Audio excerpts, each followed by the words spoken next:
কোরিয়াতে যারা লাস্ট 6 মান্থের মধ্যে কোরিয়াতে এসেছেন স্টুডেন্ট ভিসায়, সো আপনি যদি পার্ট টাইম জব করেন তাহলে নেক্সট টাইমে কিন্তু আপনার পার্ট টাইম জবের ব্যাংক স্টেটমেন্ট হিস্টোরি দেখবে। যখন আপনি ব্যাংক নেক্সট ইয়ারে যখন ভিসা এক্সটেনশন করবেন, আপনার ব্যাংক হিস্টোরি দেখবে, পুরো বছরের ব্যাংক হিস্টোরি দেখবে। আপনি যদি পার্ট টাইম ইলিগেলি জব করেন সেক্ষেত্রে কিন্তু আপনি ধরা খাবেন ইমিগ্রেশনে, এবং ধরা খেলেই আপনাকে জরিমানা করা হবে। ইভেন ইন ফিউচারে আপনি কোনো ভিসাতেও চেঞ্জ করতে পারবেন না।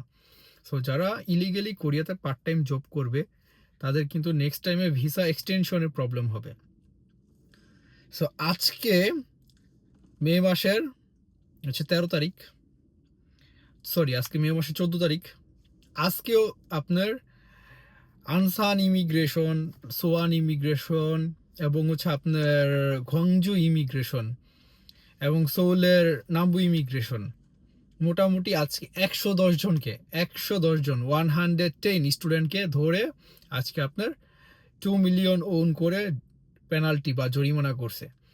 সো যারা এই 2 মিলিয়ন বা 3 মিলিয়ন পেনাল্টি পাইছে, জরিমানার কাগজ পাইছে, ইন ফিউচারে তাদের কোরিয়াতে কোনো ধরনের ভিসা ক্যাটাগরিতে চেঞ্জ করতে পারবে না, নাম্বার 1। নাম্বার 2 তারা ইন ফিউচারে আপনার কোরিয়াতে গ্র্যাজুয়েশনের পরও আপনার তাদের মাইনাস পয়েন্ট থাকবে, কখনো প্লাস পয়েন্ট হবে না, অ্যান্ড D10 ভিসা অবশ্যই পাবে না। সো কোরিয়াতে যদি আপনি 3 মিলিয়ন পেনাল্টি দিয়ে থাকেন, আপনার ফিউচার কিন্তু এখানেই শেষ। আপনাকে তখন অল্টারনেটিভ অন্য দেশ চিন্তা করতে হবে। কোরিয়াতে আপনার কোনো ফিউচার নাই। যদি আপনি 2 মিলিয়নও জরিমানা দিয়ে থাকেন, আপনার কিন্তু পেনাল্টি পয়েন্ট অবশ্যই কাটা যাবে, আপনার প্লাস পয়েন্ট থেকে মাইনাস হয়ে যাবে। সো কোরিয়াতে যারা 2 মিলিয়ন থেকে 3 মিলিয়ন জরিমানা দিবেন ইমিগ্রেশন রে, তাহলে তারা আপনার ফিউচার কোরিয়াতে শেষ।